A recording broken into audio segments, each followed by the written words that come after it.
হয়তো আধা ঘন্টা সময় পেলে আমাদেরকে হত্যা করে ফেলতো। জানি না গ্রেনেড হামলা থেকে আল্লাহ বাঁচিয়েছে, ৭৬ কেজি বোমার হাত থেকে বাঁচিয়েছে, গুলির হাত থেকে বাঁচিয়েছে, এবারও কিভাবে বেঁচে গেলাম এখনো সেটা আমার কাছে অবাক লাগে। কোনো মতে গণভবন থেকে আমরা বেরোতে পেরেছিলাম। ইউনূস ক্ষমতা আসবে, দেশ নাকি খুব উন্নত হবে, অনেকেই সেই ধারণা ছিল। আর দুর্ভাগ্যের বিষয় হলো 19৭১ সালের মুক্তিযুদ্ধের সাথে অনেকে তুলনা করে ২৪ সালের কতগুলি অস্ত্রধারী সন্ত্রাসীদের দ্বারা পরিচালিত এবং কুচক্রি দ্বারা যে সমস্ত ঘটনা ঘটানো হয়েছিল এবং নিজেরা হত্যা করে করে দোষগুলি আমাদের উপরে, আওয়ামী লীগ নেতাকর্মীর উপরে। আর যারা হত্যাকাণ্ড ঘটেছে, অগ্নি সন্ত্রাস করেছে, যারা ধ্বংস করেছে, তাদেরকে দেওয়া হয়েছে ইনডেমনিটি।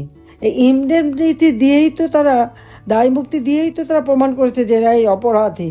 আর আমাদের আওয়ামী লীগের নেতাকর্মী, তাদের বিরুদ্ধে মামলা, হামলা, অত্যাচার, নির্যাতন চলছে, এখনো চলছে। শুনলাম আওয়ামী লীগ নাকি শেষ করে দেবে। ইউনূস নাকি দারিদ্র বিমোচন করে দারিদ্রকে একেবারে মিউজিয়ামে পাঠাবে। কারণ ইউনূস তো মিউজিয়ামে পাঠাবে কি, সেই এখন মিউজিয়ামে যাওয়ার উপযুক্ত হয়ে গেছে। কারণ তার দুঃশাসনে জনজীবন নাবিশ্বাস উঠেছে, তার সাথে তার যে দোসররা। আজকে তারা একদিকে চাঁদাবাজি, মাস্তানি, আপনারা একটু তাকে দেখেন তো, ক্ষমতায় 1 বছরও আসে নাই, একজনের কি পরিমাণ চর্বি জমেছে। নাদুস নুদুস চেহারার খোলতাই, গাড়ি বাড়ি দামি। কত বড় দুর্নীতিবাজ হলে এত দ্রুত এত সম্পদের মালিক হয়ে যেতে পারে? যেমন ইউনূস তেমন তার বাহিনী।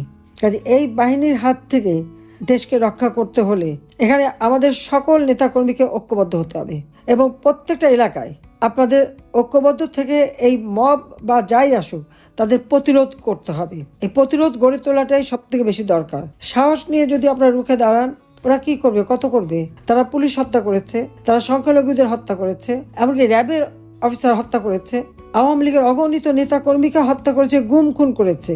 আজকে নদীতে লাশ ভাসে, সেই মমিনের লাশ মিছিল করেছে, সেই জন্য তাকে লাশ হতে হলো। জেলখানার মধ্যে প্রতিনিয়ত নির্যাতন করা হচ্ছে।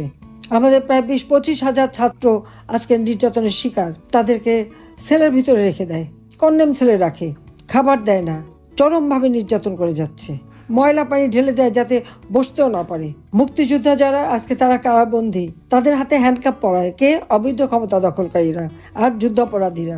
ইউনূস এসে সেই যুদ্ধাপরাধী এবং খুনি, সন্ত্রাসী, তাদের সবাই এবং যারা জঙ্গি, তাদেরকে সব মুক্তি দিয়ে দিয়েছে কারাগার থেকে। আর কারাগার ভরে ফেলেছে আমাদের আওয়ামী লীগ নেতা কর্মীদের দিয়ে। আওয়ামী লীগ ছাড়া এদেশ কে স্বাধীন করতে পারতো? কে স্বাধীন করতো? এটা তারা যতই অস্বীকার করুক, কোথাও অস্বীকার করবে? আন্তর্জাতিক সমস্ত দলিলে সেখানে আওয়ামী লীগ এবং বঙ্গবন্ধু শেখ মুজিবের কথাই বলা আছে। প্রত্যেকটা পত্রিকা, 71 পত্রিকা যদি কেউ ঘেটে থাকে দেখবে বঙ্গবন্ধু স্বাধীনতা ঘোষণা দিয়েছেন এবং আওয়ামী লীগ এদেশের স্বাধীনতা এনে দিয়েছে, বঙ্গবন্ধুর নেতৃত্বে এই কথাই থাকবে। কাজে আজকের দিনে আমাদের সবাইকে এই প্রতিজ্ঞা নিতে হবে যে এই পরাজিত শক্তির কাছে আমরা মাথা নত করব না। আমাদের যার যা কিছু আছে তাই নিয়ে আমরা সকলে ঐক্যবদ্ধ হয়ে, জোটবদ্ধ হয়ে এদেরকে রুখে দাঁড়াবো।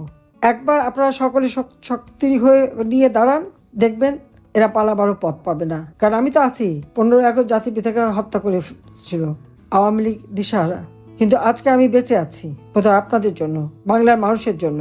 এবং এই যে অন্যায় অবিচারগুলি হচ্ছে, ইনশাল্লাহ একদিন তার বিচার করা হবে। কিন্তু তার আগে আমাদের সকলকে, জনগণকে সাথে নিয়ে, কৃষক, শ্রমিক, আজকে কৃষক সার পায় না। কাজে কৃষক, শ্রমিক, মেহনতি মানুষ, ইন্ডাস্ট্রি বন্ধ, শ্রমিক বেকার, গার্মেন্টসের সমস্ত অর্ডার চলে গেছে অন্য দেশে, বিভিন্ন দেশ ভিসা বন্ধ করে দিয়েছে, সেখানে আর আমাদের কর্মী যেতে পারে না। শান্তিরক্ষা মিশনে আমাদের এখন 1 নম্বরে ছিলাম, এখন 3 নম্বরে নেমে গেছি। কোন উন্নয়নটা করতে পারলো ইউনূস? কিসের উন্নয়ন? জঙ্গির উন্নয়ন, সন্ত্রাসের উন্নয়ন, দুর্নীতির উন্নয়ন, চাঁদাবাজির উন্নয়ন, মাস্তানির উন্নয়ন, আওয়ামী লীগ নিধনের উন্নয়ন, এইটুকু করতে পেরেছে। আর কিছু দিতে পারেনি মানুষকে, কিন্তু নিজে নিয়েছে, সমানে নিচ্ছে, সব টাকা পয়সা পাচার করছে।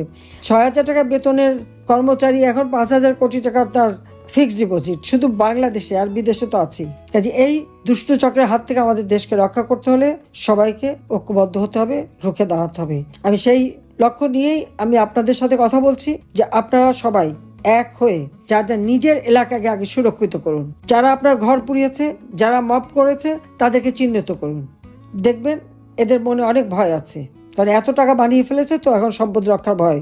কাজে এই দুঃশাসনের হাত থেকে দেশকে রক্ষা করার জন্য সকলকে ঐক্যবদ্ধ হয়ে প্রতিরোধ গড়ে তোলার আমি আহ্বান জানাচ্ছি। সবাই ধন্যবাদ। জয় বাংলা, জয় বঙ্গবন্ধু, বাংলাদেশ চিরজীবী হোক। ইনশাআল্লাহ বিজয় আমাদের হবে, বাঙালি জাতির বিজয় হবে, আর এই পরাজিত শক্তি এদের আবার পরাজয় হবে। খোদা হাফেজ।